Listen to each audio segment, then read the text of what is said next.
नमस्कार. पुरंदर न्यूज चॅनलतर्फे आपलं सर्वांचं स्वागत आहे.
नमस्कार. संत सोपानदेवांची पालखी दरवर्षी सासवडून पंढरपूरला जाते. ज्ञानेश्वर महाराजांची पालखी सासवडला आल्यानंतर त्या पालखीचा सासवडला 2 दिवस मुक्काम असतो. माऊलींची पालखी सासवडला आल्यानंतर दुसऱ्या दिवशी सोपानदेवांची पालखीचं सासवडून पंढरपूरकडे प्रस्थान होतं. यावर्षी मात्र कोरोनाचा प्रादुर्भाव असल्यामुळं सर्व पालखी सोहळे रद्द करण्यात आलेले आहेत. मग प्रत्यक्षात सोपानदेवांची पालखी कधी निघणार आहे, सोहळा कशा स्वरूपाचा असणार आहे, याबाबत आपण या ठिकाणी पालखी जे संयोजन करणारे जे प्रमुख विश्वस्त आहेत त्यांच्याशी आपण संवाद साधणार आहोत. संत सोपानदेव मंदिरामध्ये आपण आलेलो आहोत. नमस्कार. काय नाव तुमचं? माझं नाव गोपाळ गोसावी. या देवस्थानचा मी प्रमुख विश्वस्त आहे. आपण मगाशी सांगितल्याप्रमाणे दरवर्षी सोपान महाराजांची पालखी पंढरपूरला जात असते. इथे एकादशीच्या दिवशी ज्ञानेश्वर महाराजांची पालखी आल्यानंतर त्यांचा 2 दिवस इथे मुक्काम असतो आणि द्वादशीला दुपारी प्रस्थान करून सोपान महाराजांच्या पालखीचं प्रस्थान होतं आणि पांगऱ्याला ते मुक्कामाला जात असते. यावर्षी मात्र आता या कोरोनाच्या आजारामुळे सगळे पालखी सोहळे रद्द झालेले आहेत. तरी पण जे महत्त्वाचे कार्यक्रम म्हणजे प्रस्थान सोहळा, पंढरपूरला जाणे, हे शासनाच्या परवानगीनुसार त्यांनी दशमीला पंढरपूरला जाण्याची परवानगी दिलेली आहे.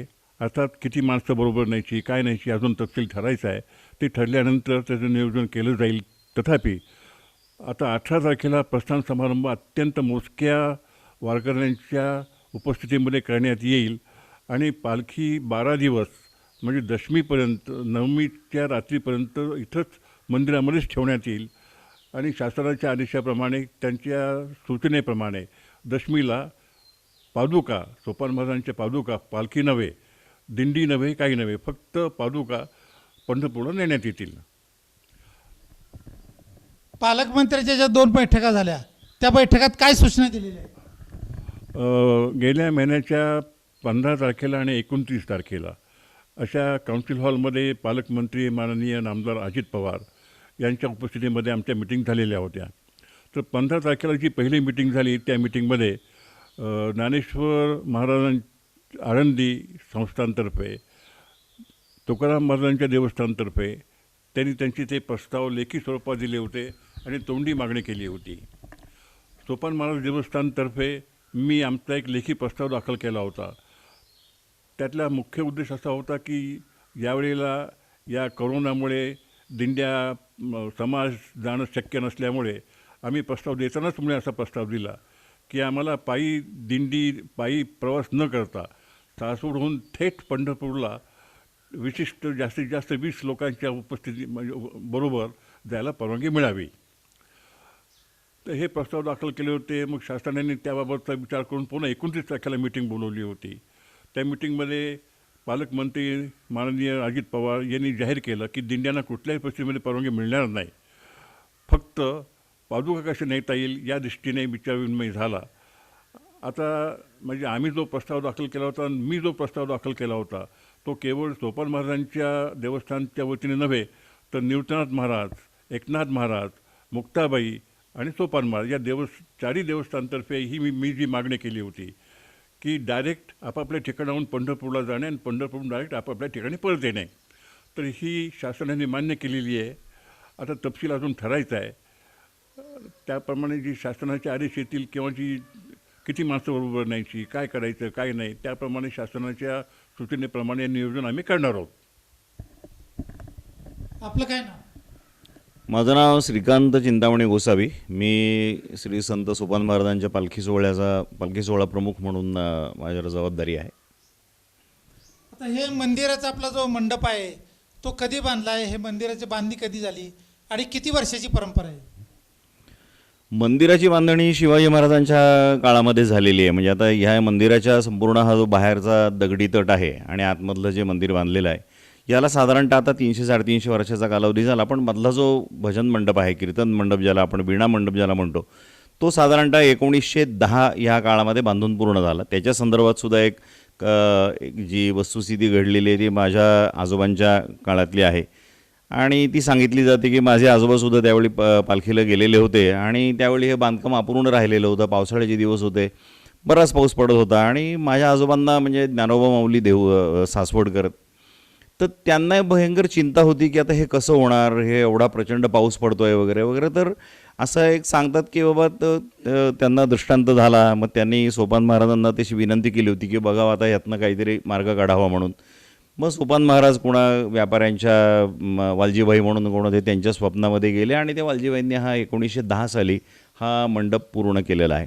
आणि साधारणतः त्याच आसपास पालखी परंपरा सुरू झाली थोडीशी म्हणजे साधारणतः पालखी परंपरा सुरू होऊन 115 ते 120 एवढी वर्ष झालेली आहेत की साधारणतः 2003 सालापर्यंत पालखीबरोबरच्या एकूण दिंड्यांची संख्या साधारणतः 17 ते 20 या दरम्यान होती आणि आता ती जवळजवळ 92-96च्या घरामध्ये आहे. यंदा आमचा 96 दिंडींची एकूण संख्या होती, परंतु यावेळी ह्या करोनाच्या पार्श्वभूमीवरती हे जे वैश्विक संकट आलेले याच्या पार्श्वभूमीवरती आता काही पालखी सोहळा होणं, यावेळी पायी सोहळा होणं शक्य नाही.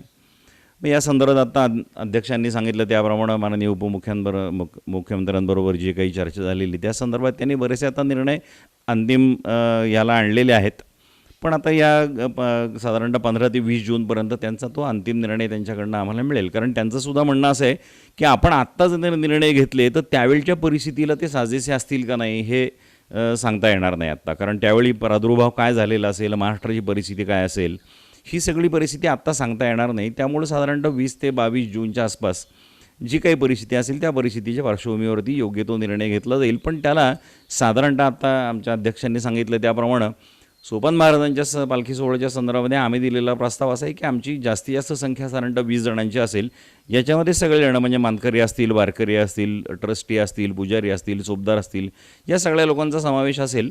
आणि या किमान लोकांबरोबर आम्ही दशमीला संध्याकाळी पंढरपूरला पोहोचू आणि एकादशीला सकाळी चंद्रभागा स्नान असतं, त्याच्यानंतर नगर प्रदक्षिणा असते आणि पौर्णिमेपर्यंत आम्ही राहत असतो. पण यंदा आम्ही स्थानिक प्रशासनाने जर पंढरपुरातल्या परवानगी दिली तर चंद्रभागा स्नान करून नगर प्रदक्षिणा करायच्याऐवजी फक्त मंदिराला प्रदक्षिणा करणे आणि सोपान महाराजांच्या वास्तूमध्ये तिथं मंदिरामध्ये येऊन तिथं थांबणे आणि द्वादशीला पूजा करून तिथून निघणे. यावेळी आम्ही पौर्णिमेपर्यंत थांबण्याचा काही विचार तिथं करणार नाही. कारण 15 तारखेला आता माननीय अध्यक्षांनी सांगितले त्याप्रमाणे 15 तारखेला जी अजितदादांबरोबर माननीय मुख्यमंत्र्यांबरोबर जी बैठक झाली होती त्यात त्यांनी प्रामुख्याने 2-3 महत्त्वाचे मुद्दे मांडलेले होते. की पहिला मुद्दा असा होता की स्थानिक पंढरपूरकर मंडळी जी आहेत त्यांच्या आरोग्याचा विचार करणं अत्यंत गरजेचं आहे. आपण तिथं काहीतरी 1000, 1200, 1500, 2000, 2 लाख लोक घेऊन जाणार आणि नंतर त्या लोकांना उपद्रव होणार, ही गोष्ट चालणार नाही. त्याच्यानंतर दुसरा मुद्दा त्यांनी मांडलेला होता की आपल्याला त्याच्याचबरोबर सोलापूर जिल्ह्याच्या सुद्धा आरोग्याची अत्यंत काळजी करणं गरजेचं आहे. तिसरी गोष्ट, पालखी सोहळ्यामध्ये समाविष्ट होणाऱ्या, सहभागी होणाऱ्या सगळ्या लोकांमध्ये ज्येष्ठ नागरिकांचा समावेश साधारणतः 80% जास्त असतो. ह्या सगळ्या पार्श्वभूमीवरती लोकांनी आपापले प्रस्ताव द्यावेत असं त्यावेळी माननीय अजितदादांनी आवाहन केलेलं होतं. आणि त्या आव्हानाला साजेसं आम्ही आमच्याकडनं तरी सोपानदेव मंदिर देवस्थानकडनं आम्ही दिलेला प्रस्ताव आहे, हा माननीय उपमुख्यमंत्र्यांच्या दिलेल्या आवाहनाला अत्यंत त्याचं योग्य आदर राखणारा आहे.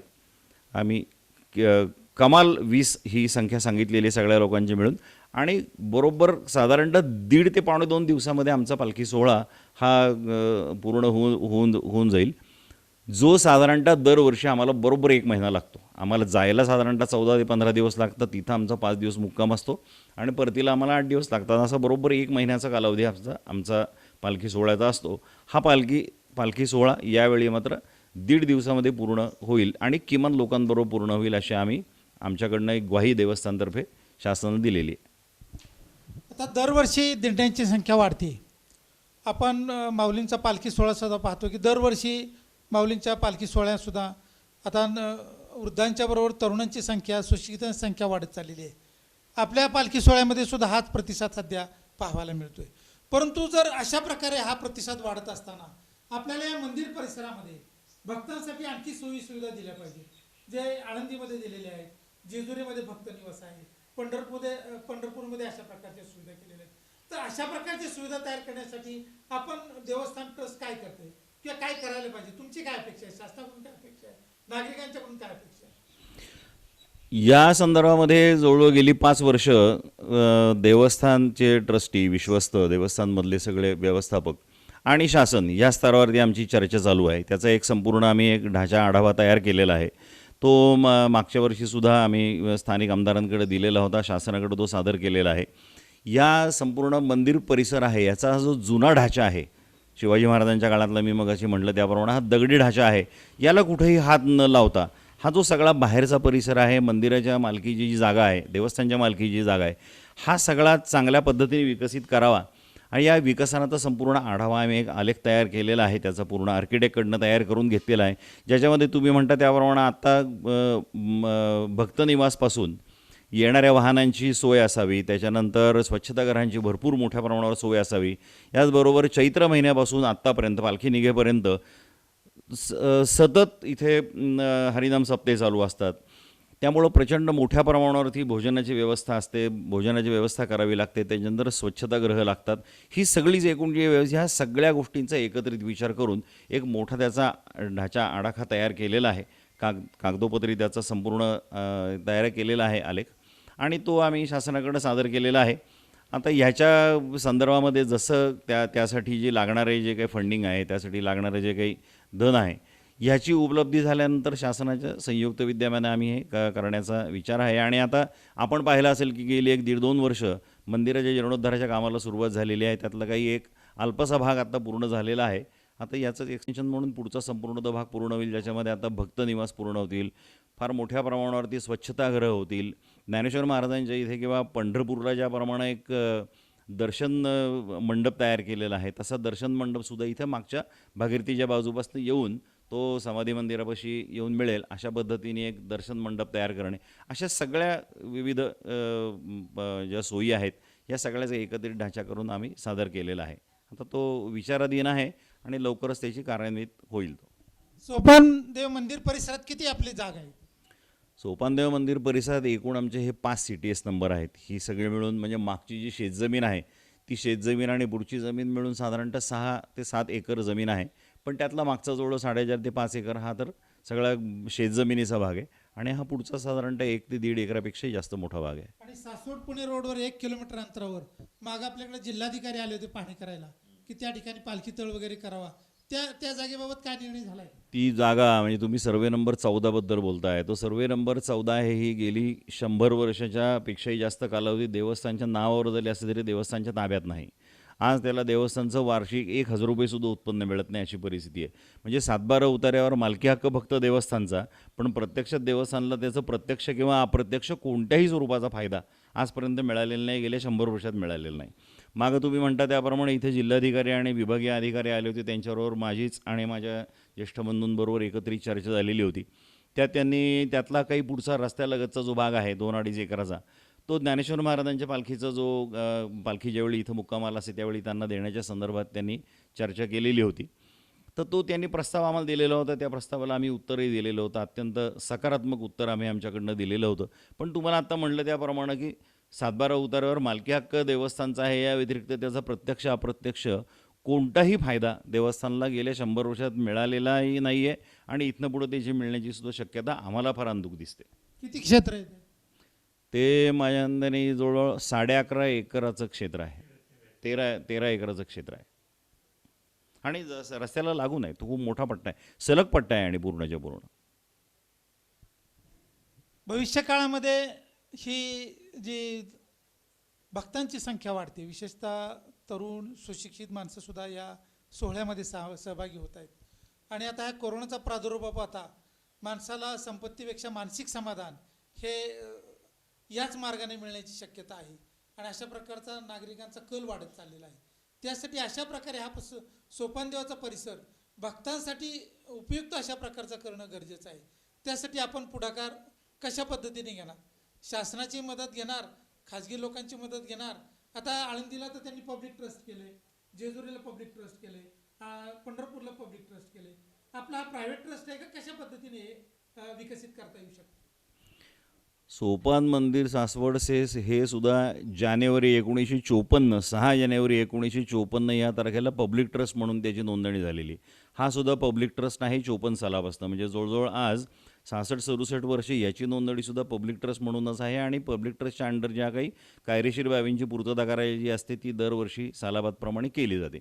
तुम्ही म्हणता त्याप्रमाणे आता हे फंडिंग नक्की कुणाकडनं, म्हणजे शासनाच्या फंडिंगवरती आम्ही विसंबून आहोत का, समाजाकडनं आम्ही गोळा करणार का, देवस्थानच्या उत्पन्नातनं गोळा करणार, हा तुमचा प्रश्न फार नेमकेपणाने आहे. वास्तविक पंढरपूर असेल किंवा आळंदी असेल, ही जी देवस्थान आहे त्या देवस्थानचं स्वतःचं अंगीभूत उत्पन्न आहे. त्या उत्पन्नाची तुलना या इतर देवस्थानबरोबर करता येऊ शकत नाही, विशेषतः आपल्या देवस्थानबरोबर करता येऊ शकत नाही. कारण उत्पन्नाच्या बाबतीत आपलं देवस्थान ह्या लोकांच्या तुलनेमध्ये कुठेही उभं राहू शकत नाही. त्यामुळं आपल्याला सामाजिक किंवा सार्वजनिक इथल्या स्थानिक लोकांनी, भक्तगणांनी जी काही देणगी स्वरूपात दिलेली जी वर्गणी असेल त्या वर्गणीवरच आपल्याला जीर्णोद्धारासाठी अवलंबून राहावं लागेल, विसंबून राहावं लागेल, किंवा फार मोठा निधी लागणार आहे. कारण आता मी तुम्हाला म्हटलं त्याप्रमाणे मागची जी शेतजमीन आहे तिथे आम्ही भक्तनिवासपासून तो संपूर्ण हा इथला भाग परिसराचं जे विकसन करायचं आहे, हा सगळा प्रकल्प साधारणतः 50 कोटीच्या घरात जाणार आहे. आता एवढी मोठी रक्कम समाजाकडनं उभं राहण्याची शक्यता किंवा भक्तगणांकडनं उभी राहण्याची शक्यता याच्यापेक्षा ती सरकारी खजिन्यातून जर मान्य झाली, मंजूर झाली, तर त्या पद्धतीने ती लवकर होऊ शकेल. समाजाकडनं उभी राहायची वाट बघायला लागली तर आपल्याला खूप वर्ष वाट बघायला लागेल. देवस्थानच्या अंगीभूत उत्पन्नातून हे होण्याची शक्यता नजीकच्या भविष्यकाळात होऊ शकत नाही.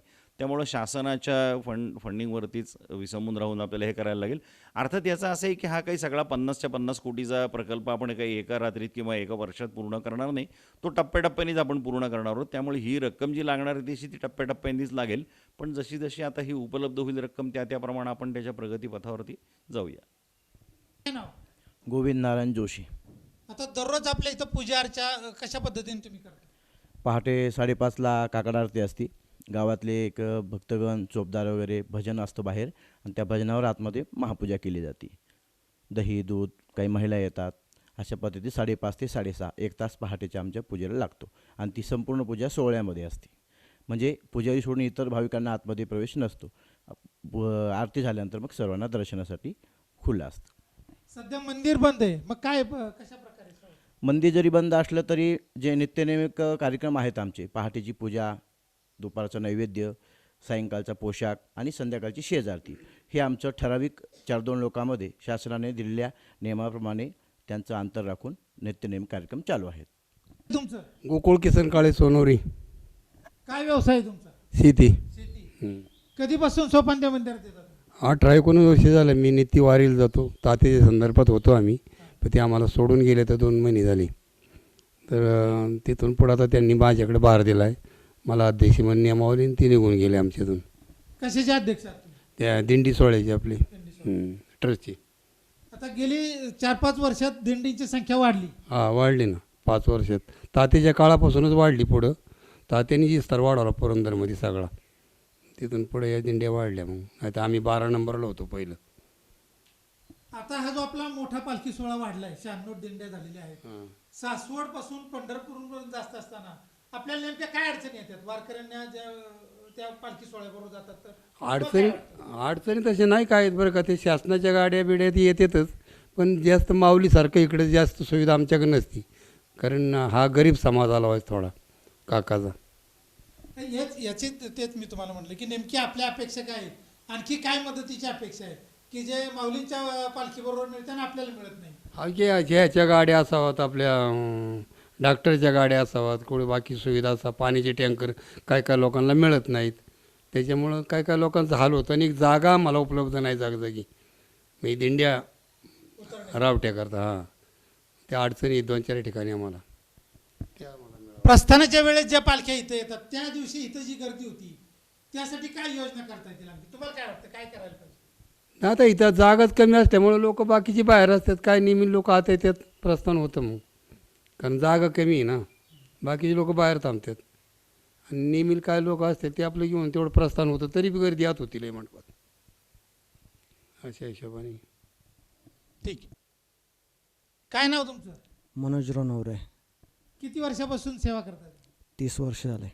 काय करता तुम्ही? चोपदार म्हणून. चोपदार म्हणून काय जबाबदारी असते तुमची? चोपदार म्हणून रामकृष्ण हरी मस्तक आहे पायावर या वारकरी संतांची, या अख्ख्या सोहळ्यातील सर्व दिंड्यांची जागेची व्यवस्था, असणाऱ्या सोहळ्याबरोबर ज्यांच्या काही अडचणी असतील, पाण्याचा टँकर असेल, वैदिक सेवा असेल, कुठे एखाद्या दिंडीला जेवण नसेल, आपल्या या पालखी सोहळ्यामध्ये काही बऱ्याचशा मराठवाडा विदर्भ या भागातील बऱ्याचशा दिंड्या आहेत, जास्तीत जास्त संख्या मराठवाडा विभागातील जास्त संख्या आपल्याकडे या सोहळ्यामध्ये चालणार आहे. मग की दरवर्षी नवीन दिंडी आली आपल्या सोहळ्यामध्ये सामील झाल्यानंतर त्यांना नवीन ठिकाणी जागा मिळत नाही, त्यांना जागा उपलब्ध करून देणे, त्या ठिकाणी गावामधील त्या सरपंचांशी किंवा स्थानिक लोकांशी संपर्क साधून त्यांना पंगत देण्याची व्यवस्था करणे, पावसाचे दिवस असतात मग निवारा त्या ठिकाणी उपलब्ध करून देणे, सकाळी टायमिंगला पालखी सोहळा मार्गस्थ करणे, संध्याकाळी टायमिंगला जाग्यावरती पोचवणे मुक्कामाच्या ठिकाणी, वाटेत काही अडचण आली, कोणी आजारी पडलं, एमर्जन्सी ॲम्ब्युलन्स बोलवणे, हे काम सातत्याने करत असतो मी.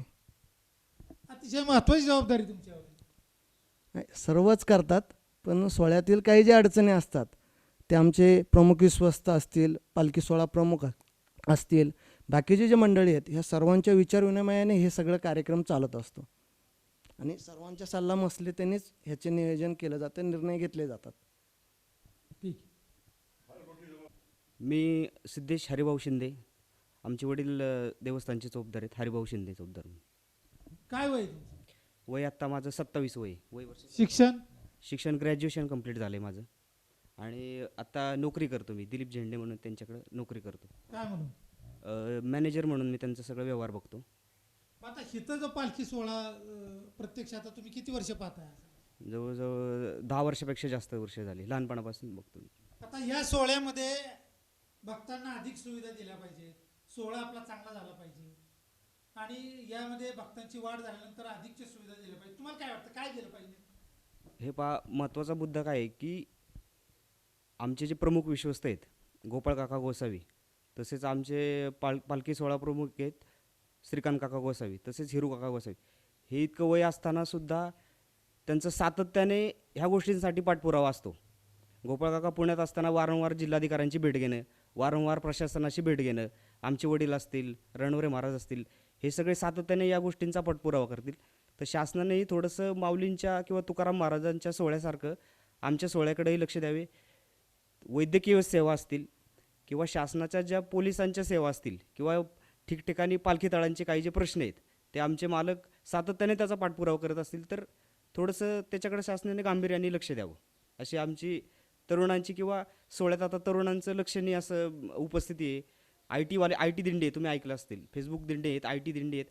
त्या अनुषंगाने संस्थांनी पण पालखी सोहळा हा घरोघरी, आता लॉकडाऊन आहे, कोरोना हा कुठल्याही देशाचा नसून वैश्विक महामारी आहे, त्या वैश्विक महामारीच्या काळात संस्थांनी आमच्या अध्यक्षांनी सांगितल्याप्रमाणे, पालखी सोहळा प्रमुखांनी सांगितल्याप्रमाणे आवाहन केलेलं आहे की कोणी जमू नका, जे काही मानकरी आहेत त्या मानकऱ्यांच्या उपस्थितीतच हा सोहळा होईल. तर ही सुद्धा देवस्थाननी सोय केलेली आहे की लोकांना घरी बसून तो पालखी सोहळा फेसबुकच्या माध्यमातून, व्हॉट्सअपच्या माध्यमातून किंवा अन्यत्र तुम्ही पत्रकार बंधू आहेत त्यांच्या माध्यमातून लोकांना पाहायची सोय केलेली आहे.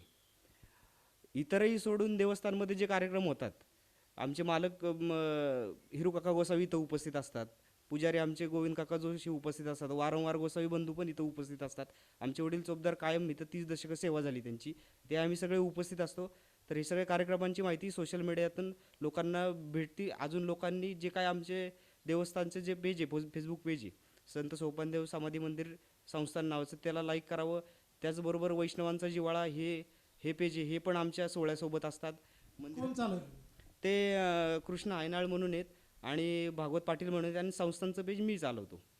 जी काही इथली जी काही माहिती आहे, जे काही नियम आहेत, ज्या काही परंपरा आहेत, जी काही परंपरेची माणसं आहेत, त्या सगळ्या माहिती त्यातनं निस्वार्थपणे देवाचा एक प्रचार प्रसार व्हावा, हीच एक अपेक्षा त्यातून. ठीक आहे. काय नाव तुमचं? मोहनदादा विष्णू उर्स. कधीपासून मंदिरात येतात? तसं लहानपणापासून आहे, पण कंटिन्यू 12-13 वर्ष झाली इथं. आता ही मंदिरात कशा प्रकारची सेवा तुम्ही करता? इथं जे काही सप्ते असतात किंवा इतर कार्यक्रम असतात त्याचं नियोजन पाहतो. त्याच्यानंतर इथले आमचे विश्वस्त आहेत हिरूकाका गोसावी, त्यांच्या सांगण्यावरून जे जे काम असेल, मग नगरपालिकेचं असेल किंवा तहसीलदार का जे पोलीस स्टेशनचं असेल, तर त्या संदर्भात मी त्यांना मदत करतो. आता मंदिरात काय सुधारणा करायला पाहिजे आणखी? मंदिरात भरपूर सुधारणा केल्या पाहिजेत, परंतु आर्थिक बाब थोडी कमी पडते. आता प्रायोरिटी बेसिसवर लगेच काय करायला पाहिजे? आता देवळाची म्हणजे राहिलेली जी काही अपुरी कामं आहेत, करण्याच्या इच्छा सगळ्या आहेत, परंतु प्रश्न असा आहे की सर्व गोष्टी होतात पण ते पैशाशिवाय होऊ शकत नाही. तर त्या उपलब्ध करण्याच्या दृष्टीने जे काही आमचे 16 प्रमुख बोलले किंवा अध्यक्ष बोलले, त्या पद्धतीनं जर झालं तर हे कार्यक्रम लवकर होतील, म्हणजे वास्तू लवकर उभी राहील. ठीक आहे. काय नाव तुमचं? माझं नाव सीमा गोपाळ गोसावी. तुम्ही किती वर्ष वारी करताय? मी 18-20 वर्ष जवळजवळ जाते. वारीपासून तुम्हाला काय मिळालं माता? मला पुष्कळ म्हणजे याच्यात ज्ञानात भर पडली माझ्या थोडीशी. भजन कीर्तनाचा लाभ मिळाला आणि वारकऱ्यांची वगैरे सेवा करण्याची संधी मिळाली. आता पंढरपूरला जर 5 दिवस आम्ही असतो तेव्हा सगळी व्यवस्था बघायची, तिथली लोकांना जेवायला खायला याला मिळालं की नाही सगळं व्यवस्थित, हे सगळं बघायचं. हे सगळं म्हणजे मी बघते जातीने, म्हणजे स्वयंपाक पाणी तिथलं 5 दिवसाचं जे काय असेल ते. नंतर त्या बाकीच्या याच्यात पण भाग घेतलेला आहे आधी सुरुवातीला. आता थोडंसं कमी केलं, म्हणजे याला प्रत्यक्ष प्रदक्षिणेला जाणं किंवा गोपाळकाला असतो गोपाळपूरला, तिकडे जाणं, हे सगळं मी केलेलं आहे वारीमध्ये. आणि वाटेमध्ये सुद्धा जिथे जिथे मुक्काम असतील तिथे तिथे सगळ्यांची व्यवस्था होती ना हे बघायचं, असं साधारणपणे केलेलं आहे. आता महिलांचा सहभाग वाढत चाललेला आहे, तर महिलांनी कशा प्रकारे या सोहळ्याचा आनंद घेतला पाहिजे, या सोहळ्याचं सुख घेतलं पाहिजे, आणि जी संतांची जी परंपरा आहे ती महिलांच्या बाबत त्यातून काय लाभ होतो, आत्मिक समाधान कसं मिळतं, तुम्हाला काय अनुभव आहे?